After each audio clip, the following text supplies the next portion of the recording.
یہ ترجمان جو ہیں یہ آپ کو پتہ ہے کہ جھوٹ کا پلندہ ہے. میں نے یہاں پر پہلے بھی پریس کانفرنس کی تھی, پارٹی کے باقی ترجمان پریس کانفرنس کی تھی. یہ وہی ہمارے انفارمیشن منسٹر صاحب اور ترجمان تھے جو کہتے پاکستان پیپلز پارٹی کشمیر میں 8 کینڈیڈیٹ ہیں.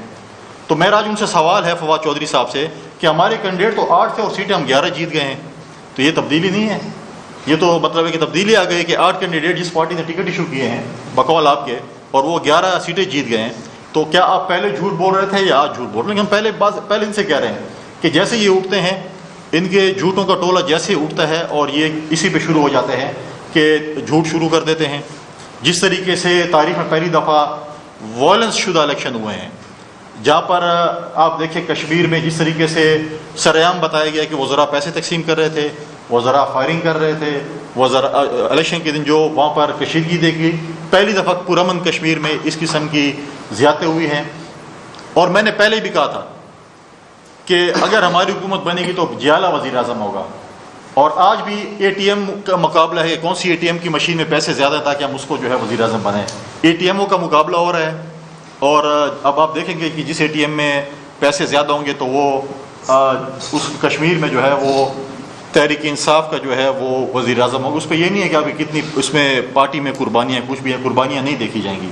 اور وہاں پر جس طریقے سے زیادتی کی جا رہی ہے چودھری یاسین صاحب کے ساتھ, پولیٹیکل وکٹمائزیشن ہو رہی ہے, اس کے اوپر جس طریقے سے ایف آئی آریں کاٹی گئی ہیں, اور آج حکومت, ساری وفاقی حکومت یہ کہہ رہی ہے کہ چودھری یاسین کے اوپر 302 کی ایف آئی آر اس کو گرفتار کیا جائے. کیا وفاقی حکومت یہ بھی کہے گی کہ وزیر کشمیر امور کے اوپر بھی 302 کی ایف آئی آر, کیا وہ بھی گرفتار ہوں گے؟ ہم آج مطالبہ کرتے ہیں جس طرح وفاقی حکومت چودھری یاسین کو گرفتاری کا مطالبہ کرے 302 کے کیس میں, اس طرح مطالبہ کرتے ہیں کہ امور کشمیر کے وزیر کو بھی 302 کی ایف آئی آر میں گرفتار کیا جائے. وہ ہم نے نہیں کاٹی, وہ کسی سیاسی پارٹی نے نہیں کاٹی, ان کے اپنے پارٹی کے ایم پی اے کے بھائی نے کاٹی ہے, جو شہید ہوا ہے اسرار گنڈاپور شہید, اس کے بھائی نے کاٹی ہے. کسی پولیٹیشین نے نہیں کاٹی ہے, کسی سیاسی جماعت نہیں کاٹی ہے. تو اگر یہ پاکستان ایک پاکستان ہے تو پھر گرفتار ہوگا, اگر 2 پاکستان ہے اور مدینہ کی ریاست نہیں ہے تو پھر تو بالکل ہم پولیٹیکل وکٹمائزیشن پہلے بھی نیب کی طرف سے ہمارے پر ہوئی ہیں اور ابھی بھی ہو رہی ہیں. آپ دیکھیں جس طریقے سے نیب نیازی گڑھ جوڑ ہے, مالم جبہ میں کلین چٹ ہمارے نیب نے, کوئی بھی باشعور آدمی اگر مالم جبہ کی فائل پڑھے, کسی کم سے کم آپ کسی تھانے کے جو ہے کسی مورر کو بھی دے دیں کہ وہ فائل پڑھے, تو اس میں پتہ چلے گا کہ جو لوگ اس سے ملوث کو گرفتار کیا جاتا ہے. آج نیب کی واشنگ مشین لگی ہوئی ہے پی ٹی آئی کے لوگوں کو صاف کرنے میں, اوور ٹائم کام کر رہی ہے کہ پی ٹی آئی کے لوگوں کو کسی قسم کے جو ہے ان کو جو ہے ان کو صاف کریں. یہ نیب نیازی گڑھ جوڑ جو ہے وہ سب کے سامنے ہے. مطلب ہے پی ٹی آئی کے جتنے بھی لوگ ہیں ان کو جو ہے وہ آج آپ خود دیکھیں جس طریقے سے انہوں نے وہاں پر ایم پی اے کو, چوہان صاحب کو جو گرفتار کیا کس طریقے سے, وہ بھی سب کے سامنے ہے. آج پاکستان میں یہ ہے کہ اسپیکر کی رولنگ پہ صوبائی حکومت جو ہے وہ عمل درآمد نہیں کرتی. پروڈکشن آرڈر پر ضلع ایشو کرتے ہیں, حکومت کہتی ہے آپ کون ہوتے ہیں کہ ہم آپ کی بات پہ عمل درآمد کریں. یہ تو آپ اداروں کو تحفظ دے رہے ہیں, یہ اداروں کی جو ہے وہ آپ دیکھ رہے ہیں کیا ہو رہے ہیں. پھر کل رات جو نوٹیفیکیشن ہوا ہے پیٹرولیم کی قیمتوں کا, ماضی میں ہماری حکومت ہوتی تھی کہتے ہیں پیٹرول بم گر گیا ہے, تباہی ہو گئی, ایٹم بم گر گیا ہے. اب کہتے ہیں کہ لوگوں کو سہولت دی جا رہی ہے, 11 روپے تھی 10 روپے سمری 5 روپے اور ہم نے 1.5-2 روپے زیادہ کر دیے. آج تاریخ کی بلند ترین قیمت ہے پیٹرولیم کی پرائسز کی. آج ہمیں بتایا پی ٹی آئی کی حکومت, ماضی میں تو آپ کہتے تھے کہ پیٹرول کی قیمتیں چڑھتی ہیں, وزیر اعظم صاحب کہتے تھے وہ بلاول ہاؤس پیسے جاتے ہیں یا جاتے ہیں جاتی عمرہ. آج کدھر جاتے ہیں, لنڈن جاتے ہیں یا بنی گالا جاتے ہیں؟ آج ہمیں بتائیں. تو چلو ماضی میں اگر وہ ٹھیک تھا تو آج بتائیں کہ آپ پیسے کہاں بھیج رہے ہیں. آج جس طریقے سے لوگوں پہ مہنگائی کا بم گرایا جا رہا ہے, آج ورلڈ اسٹور میں جس طریقے سے آٹا, چاول, چینی, دال کی قیمتیں چڑھائی جا رہی ہیں, سب کے سامنے ہیں. آپ کی بمپر کراپ کہتے ہیں کہ ہماری گندم کی ہوئی ہے اور آپ گندم امپورٹ کر رہے ہیں, آپ روٹی سستی نہیں کر رہے ہیں. آپ کی جو ہے چینی گنے کی بمپر کراپ ہوئی, کیا چینی سستی ہوئی ہے؟ یہ آج آپ اب کہتے ہیں کہ نیب جو ہے وہ جاگے ان چیزوں پہ. آج بی آر ٹی پہ پاکستان پیپلز پارٹی نے 1.5 سال پہلے ایک فائل جمع کرائی تھی چیئرمین نیب کے پاس, آج تک اس پہ چیئرمین نیب نے کوئی ایکشن نہیں لیا, نہ ہمیں کوئی جواب دینے کا جو ہے انہوں نے کوئی بات کی. اور سب سے امپورٹنٹ چیز, پچھلے دنوں اسلام آباد میں سیلاب آیا, E11 میں کچھ نالوں میں سیلاب آیا. میں سمجھتا تھا کہ شاید جو لوگ راگ لگاتے تھے سندھ کے نالوں کی صفائی کے اوپر، وہ اسلام آباد میں بھی نالوں کی صفائی پہ اور نالوں پہ قبضہ مافیا پہ بھی بات کریں گے، لیکن اسد عمر صاحب جو ہیں، جو وہاں کے نمائندے ہیں، یہاں کے جو ایم این ایز ہیں، باقی جو ٹویٹ سے فارغ نہیں ہوتے ڈرائنگ روم میں بیٹھ کر، کیا انہوں نے وہاں پر اپنی لائف کا وزٹ کیا؟ کیا انہوں نے اس ادارے کو مورد الزام ٹھہرایا جنہوں نے وہاں پر ایکشن پلان کی منظوری دی؟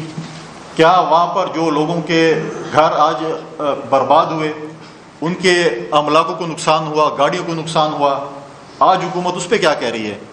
ایک نال ہے اسلام آباد کا، یہ حکومت، مرکزی حکومت 3 سالوں میں صاف نہیں کر سکی۔ غریبوں کی جھونپڑیاں گرائی جاتی ہیں، غریبوں کی جو ہے چھوٹی چھوٹی دکانیں گرائی جاتی ہیں، لیکن وہاں پر جو بنگلے بنائے گئے ہیں، جہاں انکروچمنٹ ہوئے نالوں میں، کیا آج ہمیں سی ڈی اور وفاقی حکومت بتانا پسند کرے گی کہ وہ کس کی وہاں پر بیٹھے ہیں وہ لوگ، اور جب آپ صاف نہیں کر سکتے، آج جو لوگوں کو نقصان ہوا اس کا ازالہ سی ڈی اے کرے گی یا وفاقی حکومت کرے گی؟ دوسروں پہ الزام لگانا تو بہت آسان بات ہے، لیکن آج جب ان کے اوپر بات آ گئی، آج ان کے صرف نمائندے یہاں پر، وفاقی حکومت یہاں پر جو ہے ایک سموسے کی دکان اور پکوڑے کی دکان پہ رمضان کے مہینے میں دوپہر کے 12 بجے پکوڑے پکائے جا سکتے ہیں، یہ تبدیلی ہے۔ رمضان کے مہینے میں 12 بجے پکوڑے تلے جاتے ہیں، اور جو ہے پہلی دفعہ پتہ چلے، اور سموسے، اور وزیر اعظم صاحب اب گاڑی چلا کر E11 نہیں جا سکتے، ان لوگوں کا ساتھ جو ہے، ان کے وزیر اعظم کو تو چھوڑ، ان کے وزراء آج تک نہیں گئے ہیں۔ یہ چیزیں آج آپ دیکھیں افغانستان کی سچویشن جو بخاری صاحب نے بات کی، ہم آج بھی کہتے ہیں کہ افغانستان پہ پاکستان کی حکومت کا جو بھی فیصلہ ہو اس کو پارلیمان کو اعتماد میں لینا چاہیے۔ آج ہماری خارجہ پالیسی ناکام ہو چکی ہے، آج اتنی بڑی جنگ افغانستان میں چل رہی ہے، آج تک امریکن اپنا ایمبیسڈر یہاں پہ پرماننٹ اپوائنٹ نہیں کر سکا۔ آج تک ہمارے پاس امریکن ایمبیسڈر، کئی مہینوں سے یہ سیٹ خالی ہے، پرماننٹ ہمارے پاس ایمبیسڈر نہیں ہے۔ چین کے ساتھ آپ کے حالات یہ ہیں کہ آپ کے یہاں پر جو ہے چین نے اپنے سی پیک پہ باقی ایشوز پہ کام سلو کر دیا ہے۔ آپ کے ایران کے ساتھ تعلقات آپ کے سامنے ہیں، آپ کے انڈیا کے ساتھ آپ کے تعلقات سامنے ہیں۔ تو یہ خارجہ پالیسی ہے۔ جب میں ہمیشہ یہ کہتا ہوں کہ یہاں پر وفاقی حکومت میں سب سے بڑا پرابلم یہ ہے کہ ہر وزیر کو دوسری منشی کا بہت پتہ ہوتا ہے اور اپنی منشی کا ان کو نہیں پتہ ہوتا۔ آج ہم جو ہے جس جگہ پر پاکستان کو یہ حکومت لے کے جا رہی ہے، میں سمجھتا ہوں کہ یہ بہت ہی ہم اندھیرے کی طرف جا رہے ہیں۔ آج بھی حکمران جو ہیں وہ ہوش کے ناخن لے، پارلیمنٹ کو آن بورڈ کریں۔ آج ہمارے ساتھ ہمارے CC کے ممبر چٹان صاحب بیٹھے ہیں، ہمارے جو فارمر فاٹا جو تھا اس کے حالات اگر آپ دیکھیں، وہاں پر بدامنی ہو رہی ہے۔ فارمر فاٹا میں جس طریقے سے جو ہمارے ساتھ ابھی ایسے سمجھیں کہ وہ ضلع بن گئے ہیں، آج KPK کا حصہ بن گئے ہیں، آج وہاں پر بدامنی بڑھ رہی ہے۔ حکومت ایکشن لینے کو تیار نہیں ہے، حکومت جو ہے وہ ٹس سے مس ہونے کو تیار نہیں ہے۔ یہ اپنے وزیراعلی ہاؤس سے لے کے صدر بازار تک چلے جاتے ہیں اور کہتے ہیں کہ جی ہمارے یہ صورت ہے۔ آپ نے ایبٹ آباد میں پیچھے تو دیکھا، ایبٹ آباد کے اسپتال میں جس طرح مریض تیر رہے تھے، سندھ پہ الزام لگانا تو بہت آسان بات ہے، لیکن 8 سالہ دور میں انہوں نے بتایا کہ ایبٹ آباد کے اسپتالوں میں جب ایک بارش آئی تو کیا صورتحال تھی۔ تو خیبر پختونخوا جہاں پر 8 سالہ ان کا جو ہے وہ حکمرانی ہم پہ مسلط کی گئی، آج ان کی سچویشن سب کے سامنے ہے۔ منی صاحب یہ بتائیے گا کہ 2018 کے الیکشن ہوئے اور پورے 3 سال ہو گئے ہیں، دھاندلی کا شور ہم سنتے آ رہے ہیں، ابھی تک نہ الیکشن ٹریبیونل میں نہ الیکشن کمیشن میں کسی نے کوئی وہاں فیصلہ بات ہوئی ہے۔ اب آزاد کشمیر کے الیکشن ہوئے ہیں، ابھی تک کیوں نہیں کوئی دھاندلی کے ثبوت سامنے لائے گئے، اور الیکشن ٹریبیونل میں یا الیکشن کمیشن میں اس کے خلاف آپ کیوں نہیں ہیں؟ دیکھیں، جہاں تک پچھلے الیکشن کا تعلق ہے، اس پہ اس وقت بھی سپریم کورٹ میں تقریباً 70 کے لگ بھگ کیسز پینڈنگ پڑے ہیں جن کے اوپر اسٹے ہوا پڑا ہے۔ اور ایک اور جو ہم نے ایک کمیٹی بنائی تھی جس پہ ہم نے بار بار ذکر کیا، بار بار ہم آج بھی حکومت سے کہہ رہے ہیں، ایک پارلیمانی کمیشن بنایا گیا تھا دھاندلی کے حوالے سے، جس کو پرویز خٹک صاحب لیڈ کر رہے تھے۔ ہم نے بار بار کہا، ایک میٹنگ کے بعد وہ میٹنگ بلانا پسند نہیں کر رہے۔ آج بھی ہم سپریم کورٹ سے ہماری یہ ریکویسٹ ہے کہ جو پینڈنگ کیسز سپریم کورٹ میں پڑے ہیں، شاید وہ غلط ہوں یا صحیح ہو، اس پہ کم از کم فیصلہ تو کر لیں۔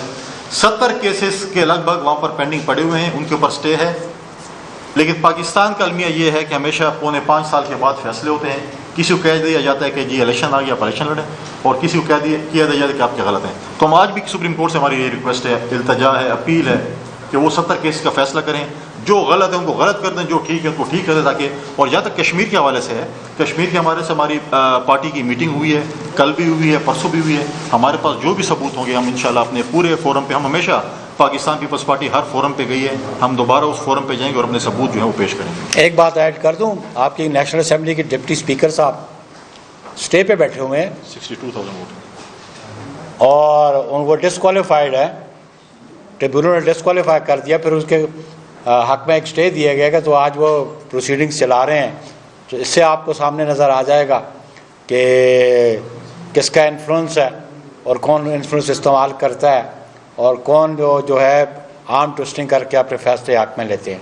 سر فیڈرل گورنمنٹ کے جو اپوزیشن پارٹیاں ہیں وہ ساری کرٹیسائز بھی کر رہی ہیں, پی ڈی ایم بھی بنے.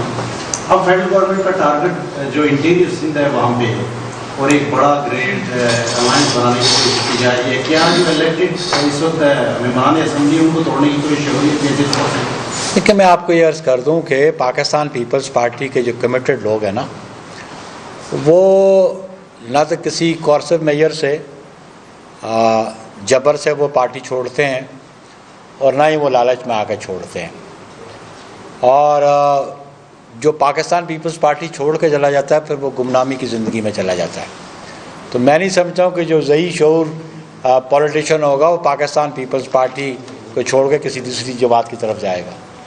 مطلب یہ ہے کہ علماء کی جو علماء کی سیٹ ہے وہاں پر اب جو ایک بات آیا جا رہا ہے پی ٹی آئی کی طرف سے وہ آفس بیریئر ہے, طالبان کا کہا جا رہا ہے, کل بلاول بھٹو نے بھی یہ کہا ہے. تو کشمیر میں تو ہم نے دیکھا کہ ایک ہمیں وہاں پر مذہبی رواداری نظر آئی ماضی میں سب کچھ. اب اگر یہ فیصلہ کرنے پی ٹی آئی نے فیصلہ کر لیا ہے تو آپ کیا سمجھتے ہیں اس کے اثرات کیا پڑیں گے؟ ایک ریلیٹڈ سوال ہے تو ان کا تو باقی سوال سے ریلیٹڈ یہ ہے کہ یہ باتیں ہو رہی ہیں کہ آزاد کشمیر میں ٹف ٹائم دینے کے لیے پی ٹی آئی کو پیپلز پارٹی ملک نے فیصلہ کیا ہے کہ جو ابھی الیکشن ہوں گے اس کے مخصوص سیٹوں پر اس پہ مل کے چلا جائے گا اور اسمبلی میں مل کے چلا جائے گا. اس والے کا کوئی فیصلہ ہوا ہے؟ کیونکہ آپ بتا رہے کہ 2 دن اجلاس ہوتے رہے چیئرمین صاحب کے اجلاس میں, اس پہ آئندہ کی کیا شکل اس میں پہلی بات ہے جو چیئرمین صاحب نے کل جو ٹیکنوکریٹ اور علماء کی سیٹ پہ پی ٹی آئی نے جو ٹکٹ دیا, بلا شبہ وہ تحریک طالبان کا وہ نمائندہ تھا اور وہ ایک سیاسی جماعت جو پاکستان میں رجسٹرڈ تھی کہ اس کی نمائندگی کرتے ہوئے الائنس آیا ہے. تو ہم سمجھتے ہیں کہ یہ الائنس میں جو پارٹی ان کے ساتھ آئی ہے اس کے بارے میں آپ کو باخبر ہوں گے کس جماعت کا نمائندہ. اس لیے ہم سمجھتے ہیں کہ یہ بڑی انریسٹ ہو جائے گی آزاد کشمیر میں, اور پرٹیکولرلی جیسے چیئرمین صاحب نے کہا کہ آپ اکراس دی بارڈر جو انڈین ودہیلڈ کشمیر ہے, مقبوضہ کشمیر میں آپ کیا میسیج دینا چاہتے ہیں اور انڈین گورنمنٹ کو ایک آپ موقع فراہم کریں گے آپ کے خلاف پروپوگیٹ کرنے کے لیے. اس لیے آپ کو عقل سے اور دانش سے کام لینا چاہیے تھا. دوسرا آپ نے کہا کہ بلا شبہ پاکستان پیپلز پارٹی نے, چیئرمین صاحب نے کہا کہ جی ہم نے اپنی جو صوبائی تنظیم ہے آزاد کشمیر کی اس کو یہ ٹارگٹ دیا ہوا ہے کہ کیونکہ سنگل لارجسٹ پارٹی اپوزیشن کی پاکستان پیپلز پارٹی ہے, باقیوں کو ساتھ لے کے چلیں اور اس کے لیے جو آزاد کشمیر میں دیگر اپوزیشن کی جماعتیں ہیں ان سے بالکل ہماری جماعت رابطہ آزاد کشمیر کی پیپلز پارٹی کرے گی اور اپنی اسٹریٹجی ایوالو کرے گی. ادھر بخاری صاحب 2 چھوٹی سی باتوں کو جاننا چاہ رہا ہوں, آپ کیا سمجھتے ہیں کہ آزاد کشمیر میں جو انتخابات ہوئے ہیں اس میں اسٹیبلشمنٹ انوالو تھی یا نہیں؟ اور دوسرا یہ فرمائیں کہ قاضی فائز عیسیٰ, جسٹس قاضی فائز عیسیٰ کے اوپر پیپلز پارٹی کا سٹینس کیا ہے؟ کیا ان کو وکٹمائز کیا جا رہا ہے اسٹیٹ کی طرف سے یا نہیں کیا جا رہا؟ دیکھیں وہ ابھی بھی معاملہ سب جوڈس ہے سپریم کورٹ کے پاس, اور اس لیے سب جوڈس آپ اس طرح کہہ سکتے ہیں کہ انہوں نے ایک ریویو میں ایک فیصلہ کر دیا تھا اور ریویو میں ان کو کلین چٹ مل گئی تھی, لیکن ابھی ایک پھر ایک نئی پٹیشن موو کی گئی ہے اور وہ ایک نئی پٹیشن گورنمنٹ کی طرف سے موو کی گئی ہے. فروغ نسیم وغیرہ نے ایک نئی پٹیشن دائر کی ہے ان کے خلاف, حالانکہ سیکنڈ ریویو کی کوئی پروویژن نہیں ہے. تو وہ پھر ایک اور کسی پروویژن کے نیچے ایک سہارا لینا چاہتے ہیں کہ میں سمجھتا ہوں کہ وہ اپلیکیبل پاکستان میں نہیں ہے. ریویو میں ڈیسیژن آ گیا ہے, ریویو میں 6-4 کا ڈیسیژن جو ہے وہ ان کے حق میں ہے, اور ہم سمجھتے ہیں کہ اگر یہ ایک اور نیا پٹیشن ڈال کے تو اٹ اماؤنٹس ٹو وکٹمائزیشن جو موجودہ گورنمنٹ جو ہے ان کو کرنا چاہتی ہے. سیکنڈ آزاد کشمیر میں ہم سمجھتے ہیں کہ بلا شبہ وہاں پہ فیڈرل گورنمنٹ انوالو تھی ہمارے خلاف, اور وہاں پہ ہمارے خلاف آزاد کشمیر کی گورنمنٹ بھی تھی, اور ہم سمجھتے ہیں کہ فیڈرل گورنمنٹ کی ایما پہ جو پاکستان میں